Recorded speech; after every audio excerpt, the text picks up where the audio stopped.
I just pray God makes you feel just as special as you've made us feel today, because you are. You're special to us.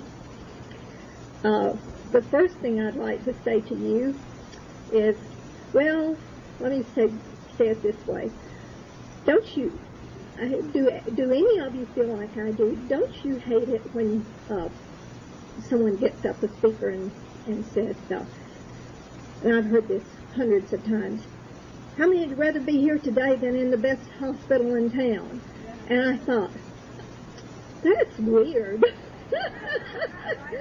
Why don't they say, how many of you'd rather be here today than in the best entertainment in town? Maybe they think you'd say, no, I don't know. But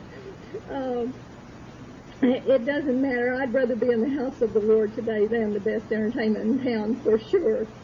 But now that we've, and you know, when they tell you to turn and tell your neighbor that, now that we've established that great theology, I want you to turn and tell your neighbor, Lovie Phillips is not a preacher.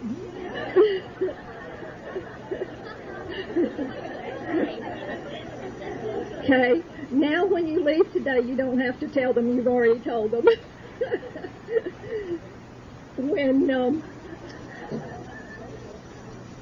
When Sabelle's secretary came in and told me that they had called and asked that I speak to you today, everybody around the office knows what agony I go through when I'm invited to speak, because I don't consider myself a speaker. But I thought, well, Lord, you must have a reason, and I just pray that He gives me the words today to bless you. It's so hard not to compare yourself with others. I got those beautiful tapes of Donna last year and listened to them when I was in the car in various places, and she's great.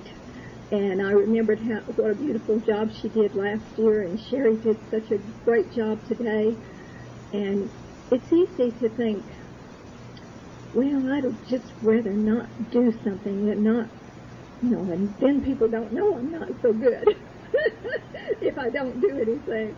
But the Lord has a place for all of us, and it is hard not to compare ourselves to others. But if we really get into that trap, there's going to always be somebody that can do the job better than us. Yes. Always. And God has given each one of us our individual ministries, and I think whatever He calls us to do and whatever we're asked to do, we should just do the best we can, put our hand to it, even if we do feel inadequate and not the best. Let's just bow our heads and just ask the Lord to do that today. Lord Jesus, I'm here today because you call me to your work. And though you usually have me serving behind the scenes, doing the little things that help Sabelle to minister more effectively, and I'm content to do that. And I thank you for the privilege. And you know that it scares me a little when I'm asked to speak, but you know better than I that I'm not adequate in my own ability. And I need your wisdom, and I need your power. And I just rely on you today and on your sufficiency. And my prayer is that you will help me do the best that I can and use something that I say today to bless these ladies, to encourage someone's heart and to lift someone's burden. Give someone here a more determined spirit, and let us leave this place today saying, what a great God we serve.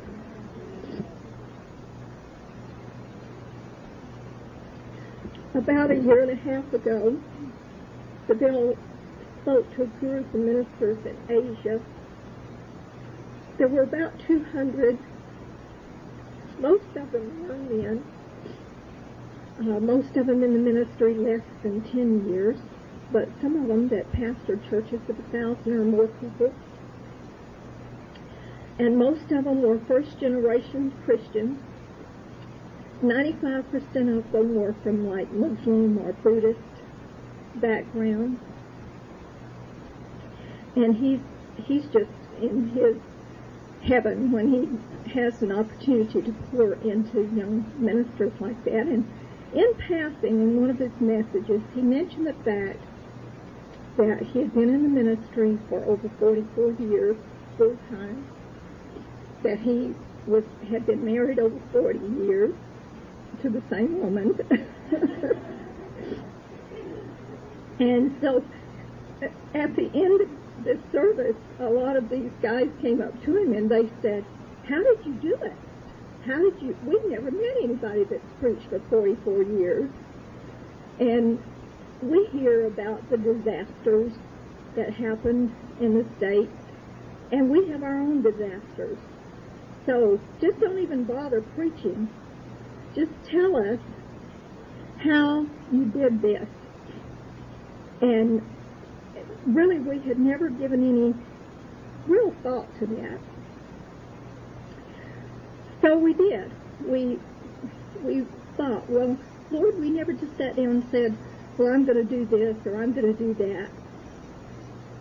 And in thinking about it, I thought about the greatest thing that could be said and was ever said about someone staying faithful, or about a person, was said about Daniel in the first chapter of Daniel and the 21st chapter. Now, we know Daniel was saved from the lion's den. We know the many, many, many things that he did. But to me, the greatest thing of all that God said about Daniel was that Daniel continued. It says, and Daniel continued, even until the first year of King Cyrus. And you know, no matter what we do, no matter what our accomplishments are, if we don't continue, nothing counts. If we don't hang in there and we don't stay with it to the end, it doesn't count. If Savelle and I divorced today, would that be any less of a tragedy than if it had happened the first 5 years of our marriage? It would be more of a tragedy. If we quit the ministry today, it would be more of a tragedy than if we'd have quit when we first started. So to me, the greatest thing that's said about Daniel is that he continued. And I'm going to give you 2 examples today of people in the Bible that this is said about, or that they continued. And one is going to be from the Old Testament and one from the New. And, of course, the one from the Old Testament is Daniel. As you know, Nebuchadnezzar seized Jerusalem. And after he seized Jerusalem, he sent the master of his eunuchs to bring back choice children. And that's in verse 3 of the first chapter. It says, and the king spake unto Ashpenaz, the master of his eunuchs, and I'll probably pronounce that wrong, but you can put your own on there, that he should bring certain of the children of Israel, and of the king's seed, and of the princesses, children in whom was no blemish, but well favored and skillful in all the wisdom and cunning and knowledge and understanding, science, and such as had ability in them to stand in the king's palace, and whom they might teach the learning and the tongue of the Chaldeans. And the king appointed them a daily provision of the king's meat and of the wine which he drank, so nourishing them 3 years, that at the end thereof they might stand before the king. So you remember that Daniel was one of those children who was made captive to this Babylonian society. He was, in effect, a prisoner of war. He was made to be a servant of the king. This was not something he chose. He was made to be a servant of the king. And Nebuchadnezzar was determined that these children who were citizens of Jerusalem would learn to live like citizens of Babylon. And how did he do that? First of all, he isolated them. He isolated them from the influences that would mold their lives and their characters in the way of the Lord. They were separated from the teaching of the Word of God and from the daily illustrations of what it meant to be a citizen of Jerusalem. The second thing he did was he indoctrinated them, or he tried. They were taught, as you notice in verse 4, the language and the literature of the Chaldeans. Now, the aim of this course in the Chaldean language and the literature was not just to be academic. It was to retrain their minds so that they would think like Babylonians rather than thinking like Israelites. And the next thing he did in verse 5 was he tried to cause them to compromise by being given the king's meat and the wine. There was no mention of Daniel being confronted with intellectual arguments against his Old Testament faith, but the attack was far more subtle than that. Somebody in Nebuchadnezzar's palace knew enough about the human heart to see that most men have their price, that good times, comfort, self-esteem are often enough to bring men to compromise and to compromise their commitment to God. Then you'll notice that he changed their name. He tried to remove anything that would remind Daniel of his origin and of his destiny. And with a Babylonian name rather than his Hebrew name, it was an additional temptation to think of himself as a citizen of Babylon rather than a citizen of Jerusalem. And the fact that the royal court people still could remember that Daniel was Belshazzar's real name is the testimony that Daniel lived the life before them. Otherwise, they would have forgotten that Daniel was his real name.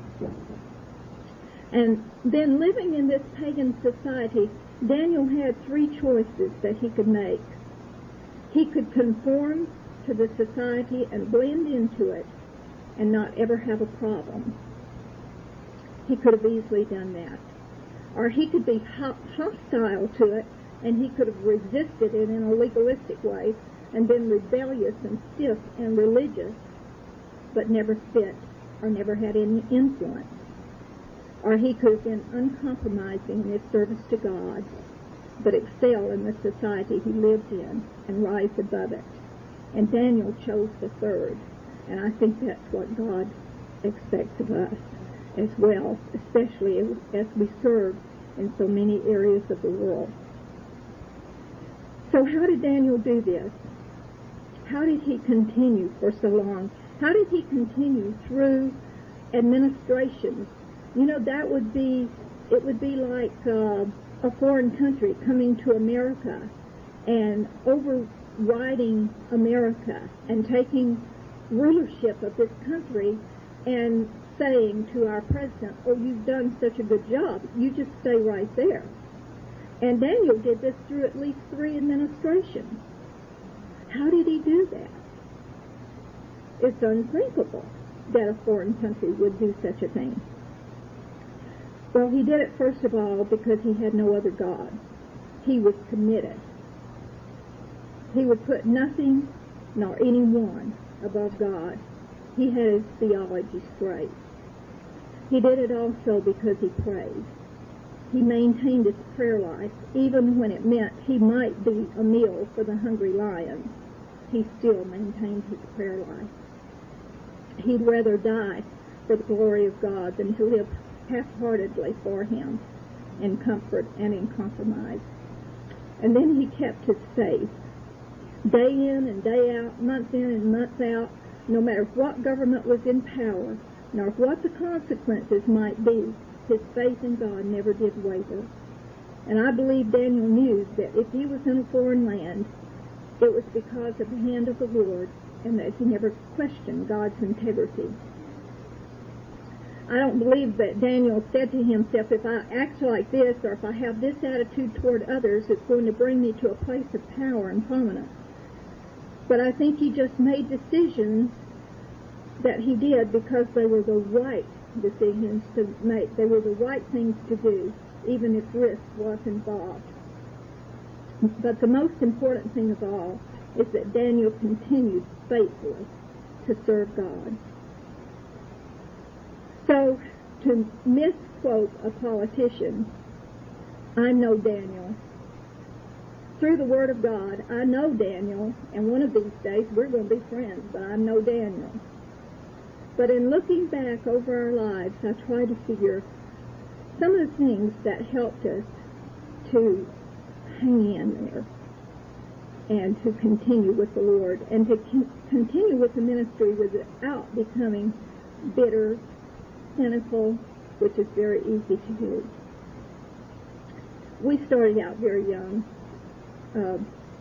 I had absolutely no idea what was involved in being in ministry. Savelle started preaching when he was 18 years old, started preaching full-time, has averaged preaching between 250 and 300 times a year for 45 years now. And I lacked, I'm embarrassed to tell you this, I hate to, especially if there's any young people around, I lacked 6 weeks being 18 when we married, and he's 22. I was so naive, but for the grace of God, we would have never made it in the ministry. And I believe one of the things that kept us was a simple commitment to God and to the call that was on our lives, and that same commitment to each other as a family. And I can tell you, our commitment was tested, and yours will be too. If you have not been through your Gethsemane yet, you haven't been in the ministry very long. Because if you've been in there a while, you will. I'm sure most of you already have been through several. But if you haven't, just know that when you get there, God's grace is sufficient, and you will. We started out as evangelists. My husband had been preaching 4 years. As I told you, he started at 18 and he was 22 when we married. And we were evangelists in the days that you were put in people's homes, or you were put in old abandoned farmhouses where there was cracks so big that the wind would blow the drapes out, the plastic drapes on the windows out that far from the window, and one little fireplace, and you'd freeze to death, and that type of thing. And it wasn't nice homes like you missionaries get put in when you come here. There was a big difference. Now, I don't mean that none of them were. We made a lot of beautiful friendships in those days. But I remember one time we were put in a room that was off of a kitchen, and every night when we'd go to bed, they had a old-fashioned bookcase type thing at the headboard of the bed. And every single night when I put my head on that pillow and the light went off, there was a rat that came running out of the bookcase right over my face, right across my body, down across the bed, under the door and into the kitchen. He knew right where the food was. And after that happened 3 nights in a row, I told my husband, I'm not putting my head on that bed until that rat is dead. So I took a towel or something, I don't remember what I stuffed under the door, but the door that was up like this, I stuffed something under there so that rat couldn't get out. I got my high-heel shoes, and I told him to turn out the light. So you can imagine the picture, me chasing the rat all over the room with my high-heel shoes. But sure enough, as soon as the light was out, here he came, his regular path. I got him.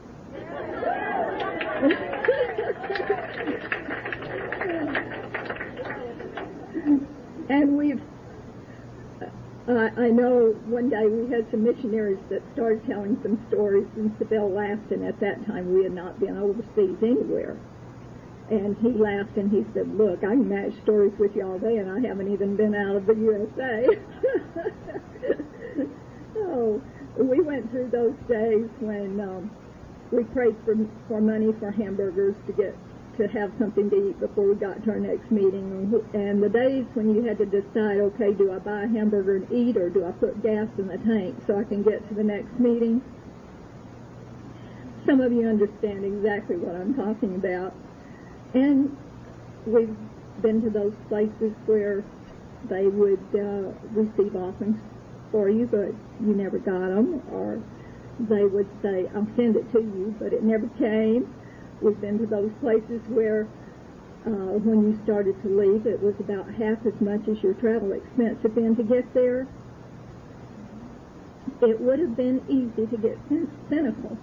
But then I turn around and I remember those times that we prayed, and I remember when God provided us a room for a convention that we really needed to go to for $6 for the whole week.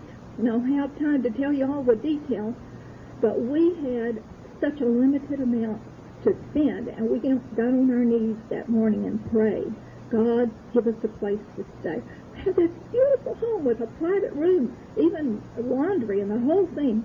And when they said $6, we thought a day, and we thought, oh, that's great. And then she said, oh, no, for the week. And that's just one of the few little things. I could keep you here all day telling you how God provided for us. So how do you get bitter over being mistreated a few times when God provides for you like that? So you don't get bitter. I remember the day that my husband's parents' house burned. He was in the pulpit preaching. Everything we owned in the whole wide world was in that house. All of our wedding pictures, everything that we had was there. The few clothes that we had in the car with us was all we had left. Now, he wasn't out, he wasn't in a bar, he was in the pulpit preaching when this happened. So, you know, you can look back and you can see the things that have happened, and you could get bitter. But you don't, because God is your source, and He is the one that takes care of you. But even more difficult than the physical and the financial difficulties that you may go through, those are really minor. The more difficult things are rejection, betrayal. And if you're in the ministry, you're going to have them. Believe me, you're going to have them. What pastor or pastor's wife, and I realize most of you are missionaries, but this could apply there too, hasn't wept many, many tears over families that have left the church, families that they've ministered through trials, even ministered to them when their children were on drugs, or when a companion even committed suicide. We've gone through those things. Deaths in the family. And you minister to those people, and then for some frivolous excuse, they up and leave, and nobody ever leaves and just leaves. They always try to indoctrinate everybody else and cause them to get bitter and encourage them to leave with them. And it hurts when you say to yourself, Lord, what have I done? Why? So it will happen. And if you're on the mission field, I'm sure it will happen there. It may be a co-worker. It may be a national pastor even that you have done everything to help that suddenly turns against you, or vice versa. It may be another missionary that is there serving with you. So one of the things that Isabel often tells pastors, which I can just pass on to you ladies, because sometimes these things hurt us more. We take them to heart, I think, more sometimes than the men do. They're able to lay it back on the altar, where sometimes we take it into our hearts more. But I've heard him tell young preachers, and don't tell him that I told you this, but I've heard him tell young preachers, every healthy body has to have an illumination. Just don't hang over the commode and take communion when it does. So if any of you serve as pastors' wives, remember that, because you will have those sons. I remember another time when Savelle had taken, and I must hurry, he had taken in a man that had been on the shelf. His ministry, he had just been on the shelf for several years. And Savelle took the man in to try to help him. And he thought, well, if I try to, I can help this man get back in the ministry, and at the same time he can help me. Savelle did everything to help him, to the point that we even borrowed $25,000 on our home to pay salaries when he had told him that he would have to generate his own support, like we generate our own, like our missionaries generate their own. But he wanted to come to the office from about 10 to 3, about 4 days a week, and go to the beach and to the mountains on the weekends and so on. And when Savelle called him in, and he said, I've carried it as far as I can. You're going to have to generate your own support. I'm going to give you a couple of months to do it, but you're going to have to generate your own support. Then he turned on him, he stormed out, and he sent letters everywhere Savelle would go. Before he got there, there'd be this whole packet of materials saying Savelle was another Jim Jones. Now, that type of thing hurts, ladies, and we could let it cause us to be bitter. Now, I'm sure that your experiences have been different from ours, but every one of you, if you serve the Lord long enough, and if you stay in the ministry long enough, you're going to have enough things come against you that you could easily throw up your hands and say, I just quit. Or you could get so bitter and so cynical that your ministry would not be effective. And if you are the spouse, it could affect even your husbands, because we affect them more than you would ever want to admit. And we could affect their ministry. So I feel that one of the things was that we just were totally committed to God, even though we were so naive. And another thing, we were committed to our family. Savelle and I are more in love today than we ever have been. And we've been married over 41 years. Sure, we still have our differences, and we still have disagreements occasionally. But divorce has never, ever been in our vocabulary. Never. Murder, maybe.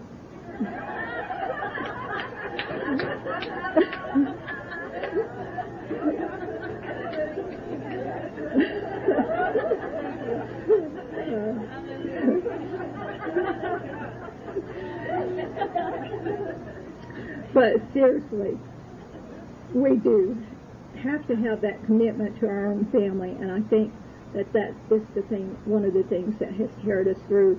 When one of us has been down, the other one has encouraged, and we all have those down times, and graciously, it seems that the Lord helps us not to both be there at the same time, and we can encourage each other. And I remember so well several things with our boys, but I'll only tell you one.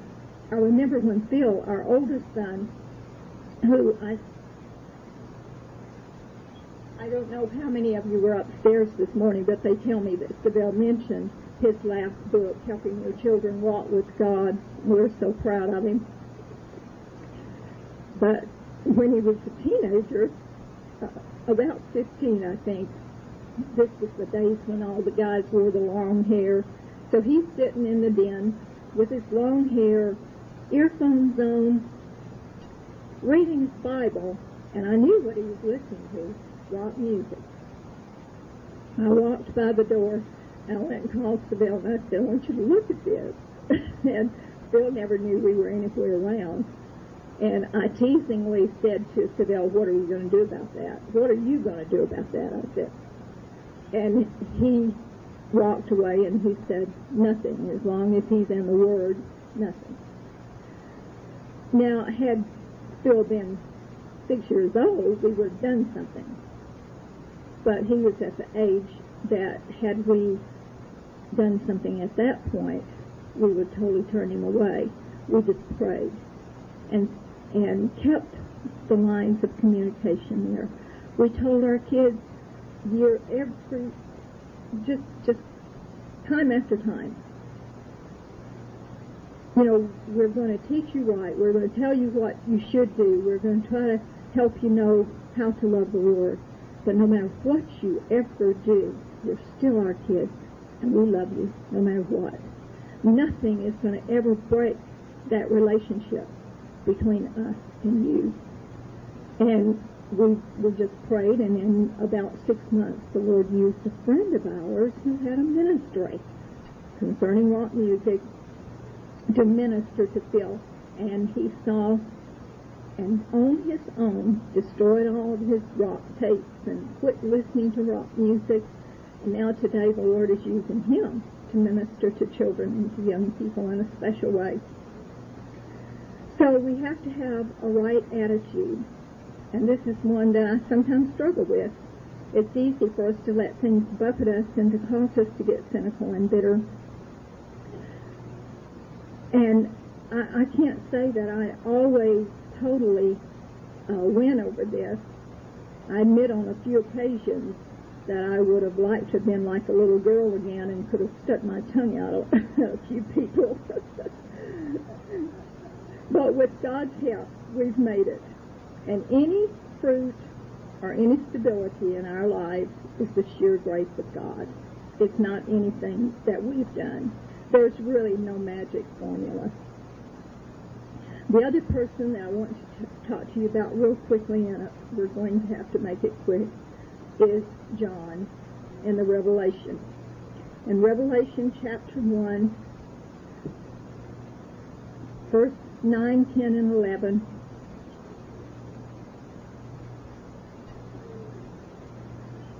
you can turn there with me if you wish.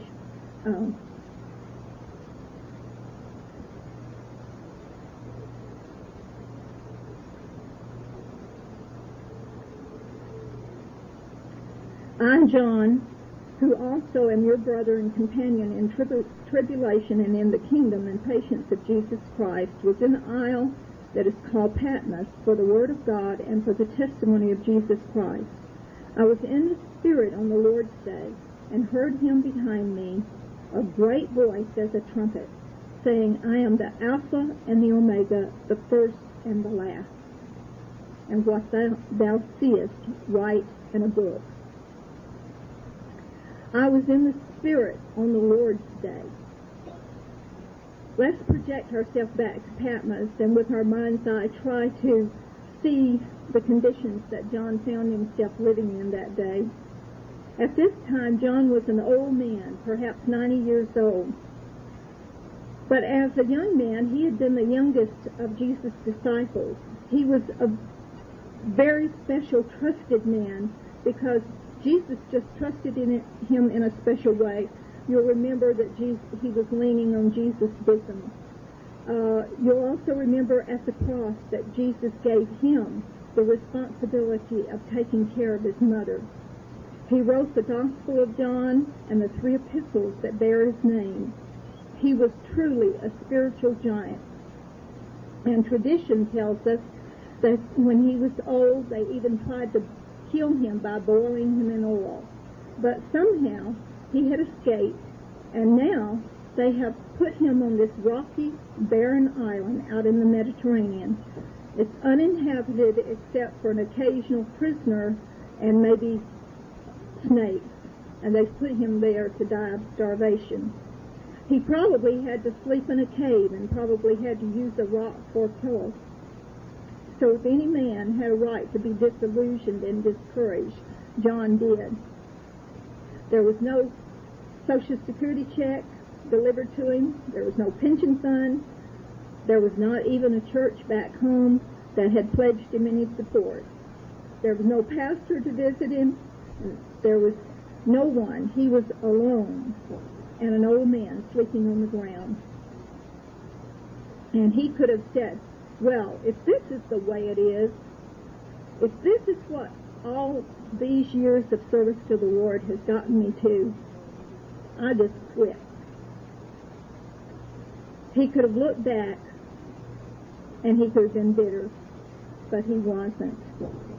Instead of being resentful and bitter and remembered in the past, John says, I was in the Spirit on the Lord's day. So he went to church, even though there was no church to go to. And I believe that that is what we need to remember, that we have control in many ways over what happens in our life. We may not be able to control the circumstance surrounding us, but we don't have to be victimized by those circumstances. I've learned that just as the children of Israel had to go back to Gilgal after marching around the walls of Jericho in the daytime, that I have to go back to the cross and to the upper room periodically to get a new touch of the Spirit on my life, just as John had a vision. And I wanted to read to you the vision that he had, starting in verse 18 there, but we will not have time to do that. So when you're home, go ahead and read the first 5 chapters of John and see what he saw. He saw a vision of Jesus Christ. He saw a vision of the Lord. Read that and see what John saw when he was in the Spirit on the Lord's day. And whatever John saw in the Spirit, you and I can see in the Spirit as well. And we don't have to be affected by the circumstance around us. So I want us to lift up our eyes and see the one that was dead but is now alive forevermore. And I need to hear his voice saying to me, just like John did, I was dead, but now I'm alive, and I have the keys of hell and the grave. Let's all close our eyes and just sit in his presence just for a couple of minutes. In the Spirit, we can get a fresh vision of the living Christ, and we cannot survive spiritually unless from time to time we turn aside to see the spectacle of the living Christ, this wonder of wonders, this one that was dead and is now alive. And praise God, not only seeing him, but feeling his presence and hearing his voice. Most of us are not in danger from temptation to commit overt sin, but rather more from weariness, from discouragement, and from the busyness of the ministry. And sometimes I think that's the most dangerous. But there's not a person alive, and certainly not I, that can maintain our spiritual altitude in this life by preaching or by teaching or by being busy for the Lord. We can't maintain the freshness of God in our souls by doing God's work. The only way that we can maintain that resurrection power in our souls is to turn aside from everything and get in the Spirit, and that in the Spirit see and feel that fellowship and that of the resurrected one, until everything else grows strangely dim and everything else loses its power, and you're caught up in the orbit of his living presence. I really believe that's what God brought us here today for. I feel that I've been inadequate in bringing you to that point, but I just want you to right now see him as he is, the one that died for you, the one that was resurrected, the one that lives on high, making intercession for you. And when you're out there in the field and you're alone and you feel so alone, you feel like everyone has forgotten, he's at the right hand of the Father praying for you. He has not forgotten. And he is with you, and he can provide for you, and he can give you a fresh vision today of what he is and what he wants to be to your life.